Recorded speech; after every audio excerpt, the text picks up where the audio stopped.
Hello everyone. Birthday की अपनी एक इम्पॉर्टेंस है। कुछ लोग बर्थडे मनाते हैं और कुछ लोग इसे मात्र दिखावा समझते हैं। .com ने अदर वर्ल्ड्स नामक बुक में बर्थडे की इम्पोर्टेंस को बताया है और उन्होंने कहा है कि इस दिन आपको कुछ कार्य अवश्य करने चाहिए और अपने बर्थडे को बहुत ही अच्छे से मनाना चाहिए। तो फ्रेंड्स, आज हम देखेंगे कि बर्थडे हमारे जीवन में क्या महत्व रखते हैं। जन्म लेना मरने से आसान नहीं है। हायर वर्ल्ड्स पर आत्मा को बहुत फ्रीडम और आनंद मिलता है। साथ ही हायर सोल्स के साथ भी वो मिलती जुलती हैं, जिनके साथ वो टेलीपैथिक रूप से संपर्क में रहती हैं। लेकिन जब रीइंकार्नेशन की प्रोसेस शुरू होती है तो आत्मा को लगता है कि उसकी सारी फ्रीडम और आनंद छीन लिया जा रहा है और अकेलेपन की बढ़ती भावना उस पर हावी हो जाती है, क्योंकि हर आत्मा जानती है कि पृथ्वी कठिनतम ड्युअलिटी का डायमेंशन है। हायर वर्ल्ड्स की सुंदरता और हार्मनी की उसकी सारी अनुभूतियों को छोड़कर वह गर्भ में एक असहाय और पूरी तरह से कैद भ्रूण बन जाती है और एक नया अध्याय शुरू होता है। जन्म लेना एक बहुत ही महत्वपूर्ण विषय है। जन्म लेने वाली आत्मा कर्म के नियमों का पालन करती है, जिसके लिए वह अगले जन्म में आने से पूर्व एस्ट्रल, मेंटल और हायर वर्ल्ड्स पर कार्य करती है और फिर उसके बाद ही जन्म लेना चुनती है। एजलेस विजडम के अनुसार आपका सोलर एंजल्स कुछ देवताओं की सहायता से आपके डिस्केट यानी फ्लॉपी डिस्क अर्थात आपके परमानेंट एटम्स में रजिस्टर्ड की गई चीजों का एनालिसिस करने के लिए स्पेस कंप्यूटर के साथ काम करता है। ये यूनिवर्सल कंप्यूटर मानव मस्तिष्क के कल्पना से अधिक अचूक और शक्तिशाली कंप्यूटर है। कंप्यूटर के डाटा की जानकारी को ध्यान में रखते हुए और प्रकृति के महानियमों के अनुसार यह तब निर्धारित करता है कि आप कहां, किसके माध्यम से, किस साइन के तहत, किस देश में और किस राष्ट्रीयता या जाति में पैदा होंगे। जब कंप्यूटर इस जानकारी को प्रोसेस करता है तो एक रिपोर्ट तैयार होती है जो आपके सामने पेश की जाती है।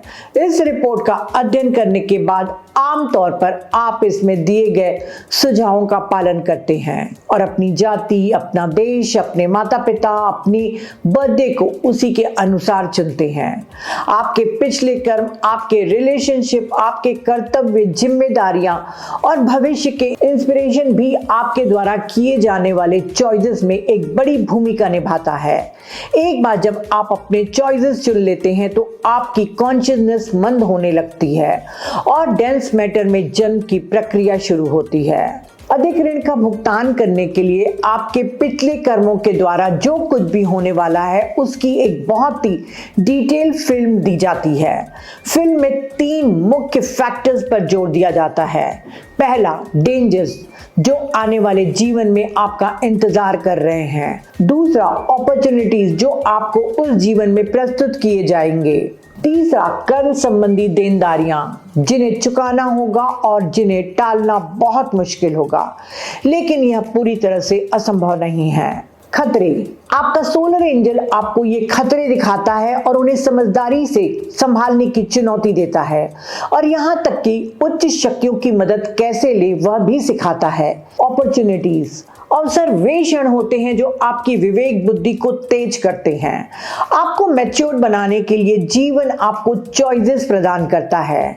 सही विवेक के साथ आप पास्ट लाइफ के संचित एक्सपीरियंस और विजडम का उपयोग कर सकते हैं। उदाहरण के लिए कुछ अपॉर्चुनिटीज के रूप में विभिन्न क्षेत्रों में जॉब्स के अवसर दिखाए जा सकते हैं, या किसी धार्मिक समाज का आप प्रमुख बन सकते हैं या आप वैज्ञानिक बन सकते हैं। कुछ आत्माएं बुरे कर्मों के भुगतान के लिए नेक्स्ट बर्थ के लिए बड़ी संख्या में लोगों की मदद करना चुनती है ताकि कर्मों का कंपनसेशन कर सके।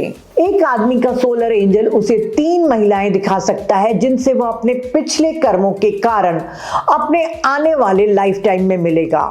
फिर यह उसके लिए अपॉर्चुनिटी बन जाती है कि वह उनमें से किसी एक को चुने जिनके साथ वह अपने कर्मों का निपटारा कर सकता है।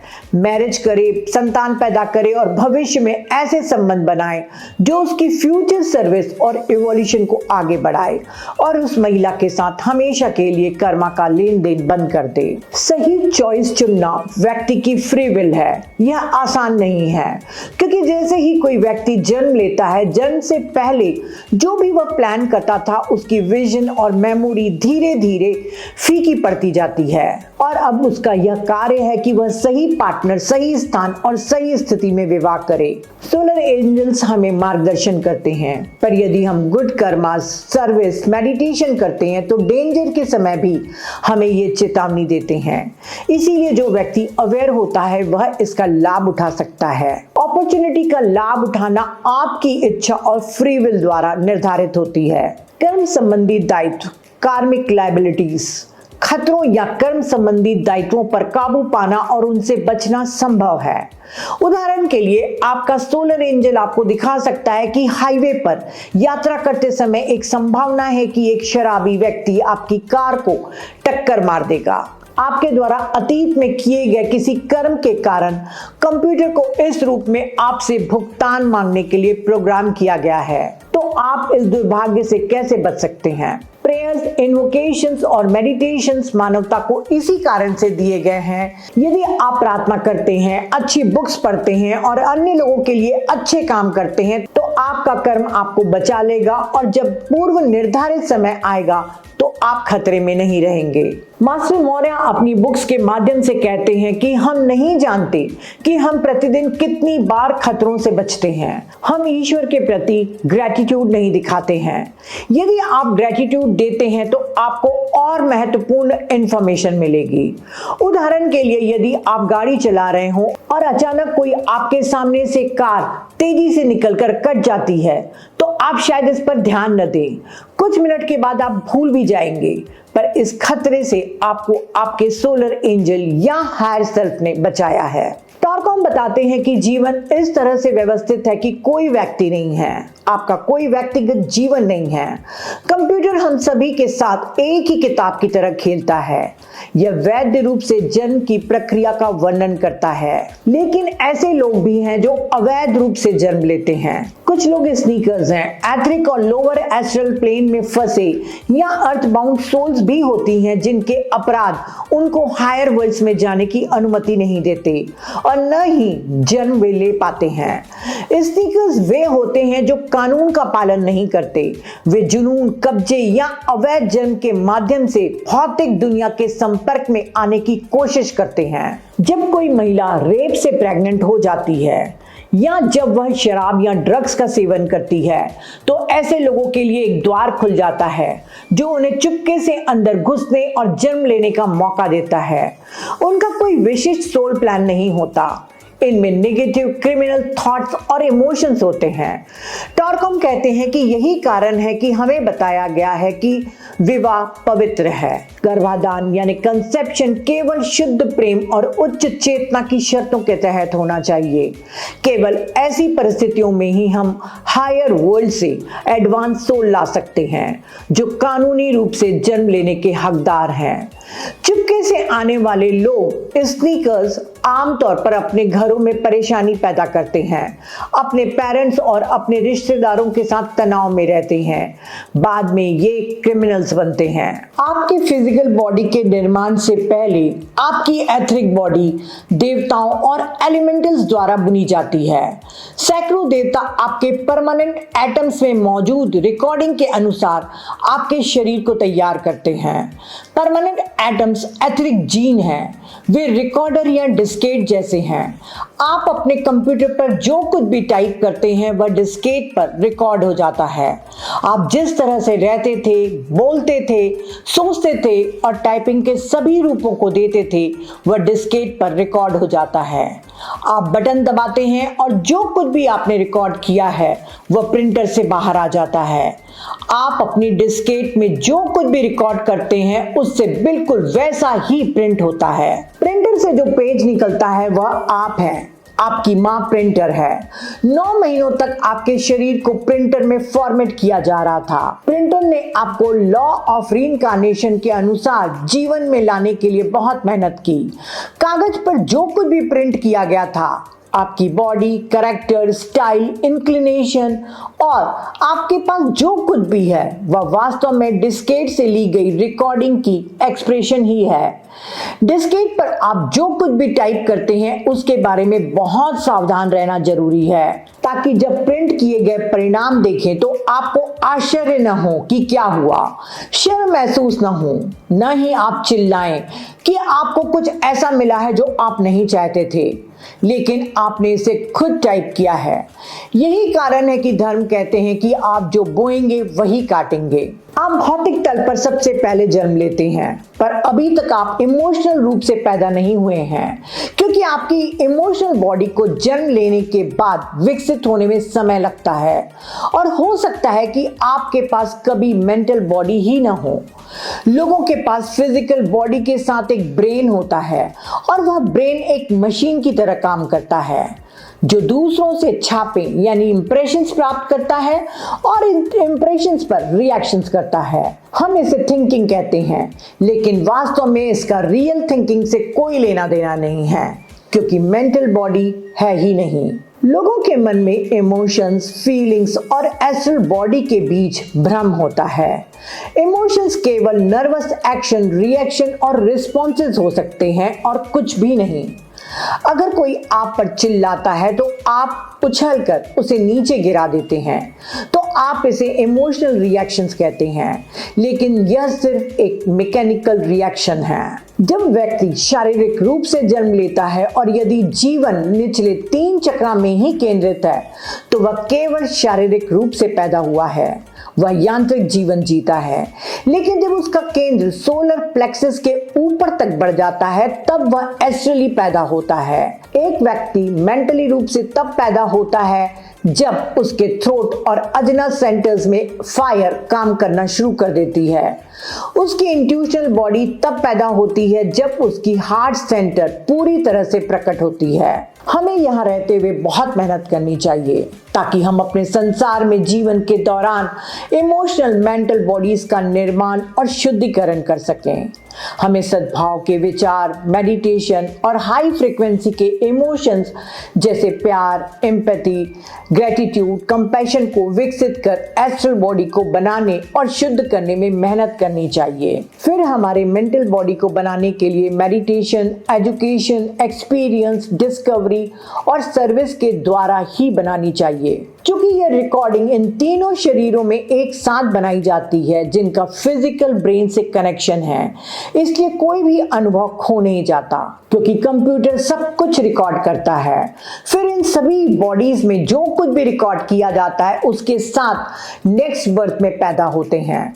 लेकिन महत्वपूर्ण बात यह है कि पहले इन शरीरों का सही और शुद्ध निर्माण करें। ब्रह्मांड में कुछ भी आपको मुफ्त में नहीं दिया जाता है, आप इसे अपनी योग्यता और श्रम से लेते हैं। आपके पास जो कुछ भी है वह आपको आपकी अपनी मांग, श्रम, त्याग और प्रयास के कारण दिया गया है। आप अचानक और चमत्कारिक रूप से एक प्रतिभाशाली व्यक्ति नहीं बन सकते हैं। आपको इसके लिए काम करना होगा, जैसे आप किसी भी सांसारिक सफलता के लिए काम करते हैं। अगर आप लॉयर या डॉक्टर बनना चाहते हैं तो इसके लिए आप काम करते हैं। आप बिना किसी प्रयास के रातों रात नहीं बन सकते, भले ही आपके पास उच्चतम बुद्धि हो। आपको इस प्रक्रिया से गुजरना होगा। टॉरकॉम बर्थडे के लिए कुछ मुख्य कार्य करने को कहते हैं। पहला, बर्थडे पर हमें कुछ घंटों तक ध्यान करना चाहिए ताकि मैसेज रिसीव कर सकें और हमें पता चल सके कि हमें क्या करना चाहिए और हमें किस दिशा में आगे बढ़ना चाहिए। बर्थडे पर हमें अपने टीचर्स, उनकी टीचिंग्स और उनके गाइडेंस के प्रति खुद को फिर से समर्पित करना चाहिए। तीसरा, बर्थडे पर हमें ब्यूटी, गुडनेस, राइटियसनेस, जॉय और फ्रीडम के नाम पर कुछ कार्य करने चाहिए, जैसे चैरिटी, डोनेशन, मेडिटेशन सिखाना, वृद्धाश्रम, अनाथाश्रम या स्लम एरिया में जाकर खुशियां बांटना, आदि आदि। चौथा, बर्थडे पर हमें अपने पर्पस ऑफ लाइफ पर ध्यान केंद्रित करने के लिए खुद को फिर से समर्पित करना चाहिए। पांचवा, हमें हेट्रेड, जेलसी और रिवेंज से दूर रहने के लिए दृढ़ निर्णय लेना चाहिए। छठवां, अपने बर्थडे के दिन हमें उन सभी लोगों को माफ कर देना चाहिए जिन्होंने माध्यम बनकर हमें पीड़ा पहुंचाई है, और अपने आप से कहना चाहिए कि मैं अपने दिन की शुरुआत में अब कुछ भी गलत नहीं करना चाहती। फॉरगिवनेस आपके कंप्यूटर से कुछ अनवांटेड डॉक्यूमेंट्स को हटा देती है ताकि आप अपने अतीत के गंदे लेन देन को अपने साथ अपने नए दिन में न ले जाएं। उन लोगों के प्रति आभार व्यक्त करें जिन्होंने आपको प्यार किया है। सातवां, प्रेयर करें, मेडिटेशन करें और फिर पूछें कि आपको क्या करना चाहिए। कभी कभी आपको स्पष्ट रूप से बता दिया जाता है कि आपको क्या करने की आवश्यकता है और आप उसे शुरू कर सकते हैं। यह हो सकता है कि आप यह न जान पाए कि आपको क्या करना है। यह आपका काम है कि आप स्वयं निर्णय लें और पता लगाएं। अपनी आत्मा से पूछें, मैं इस नए साल में क्या करने जा रही हूं। फिर इस साल के लिए प्रोजेक्ट्स और प्लान बनाएं। टॉरकॉम कहते हैं कि यदि आप कुछ वर्षों तक इन सुझावों का पालन करते हैं तो आप देखेंगे कि आपका जीवन कितना सुंदर और स्पष्ट होगा।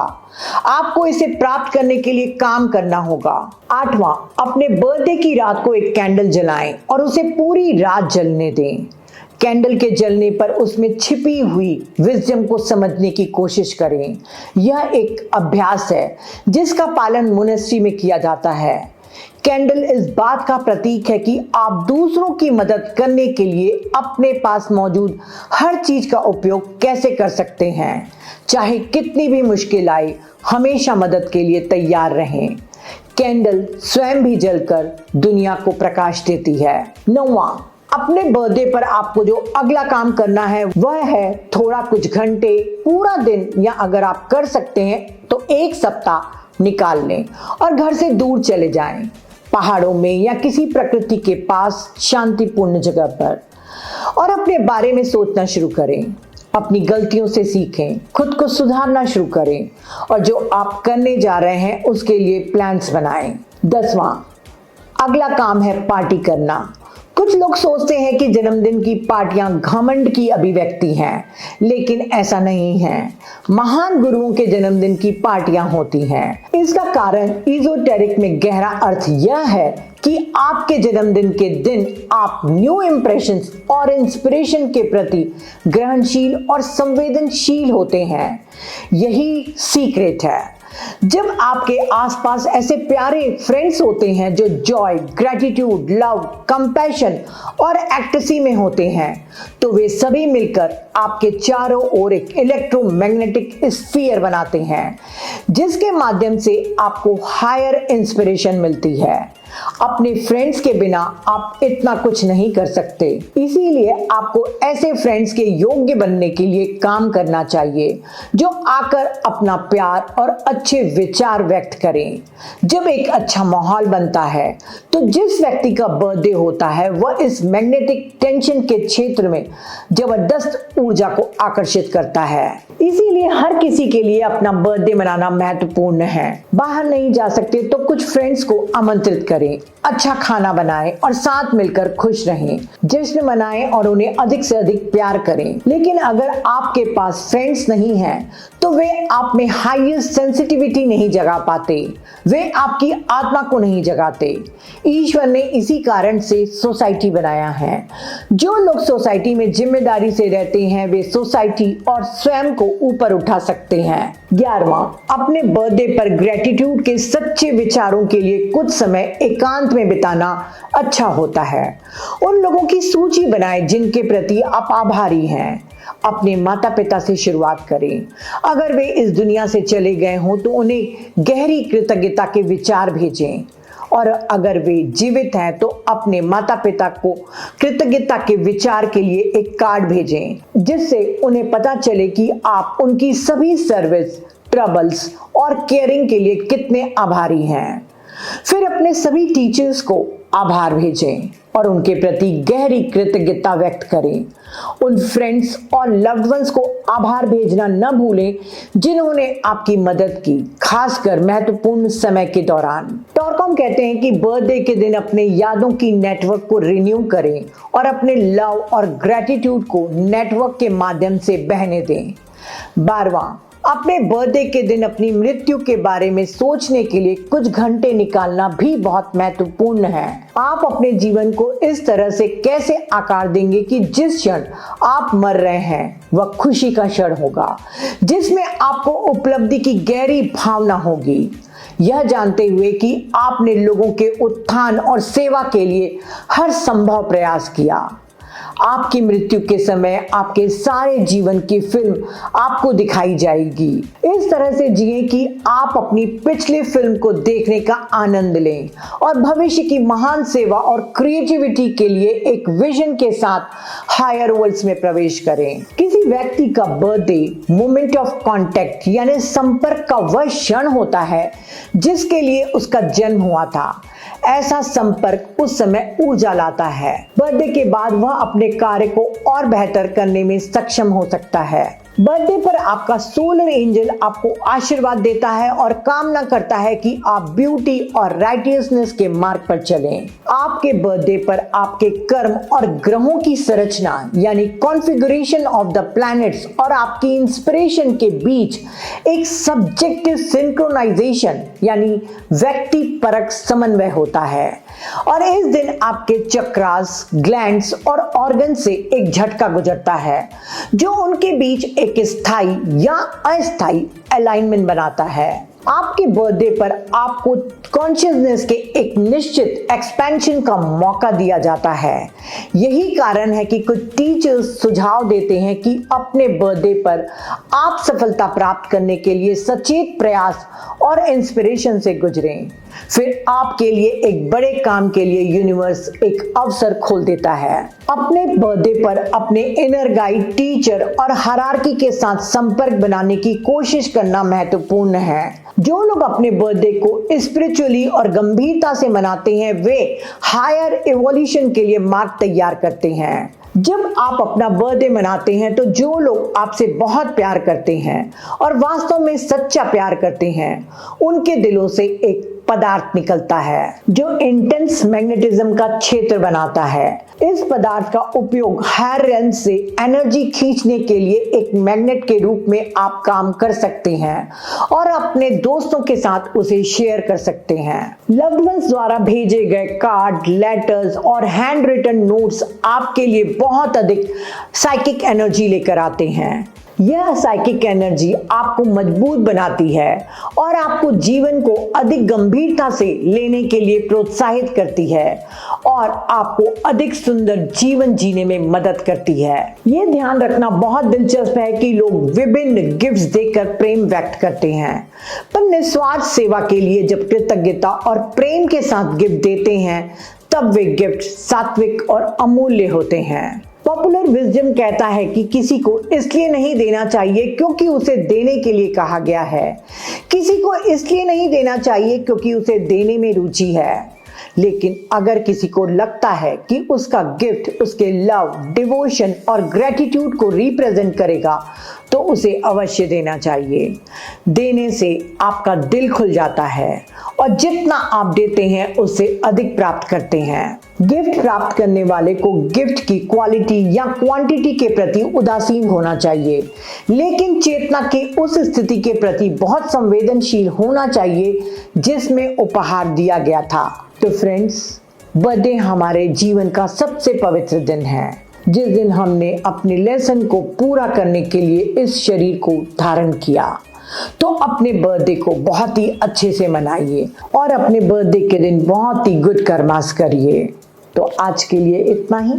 Thank you.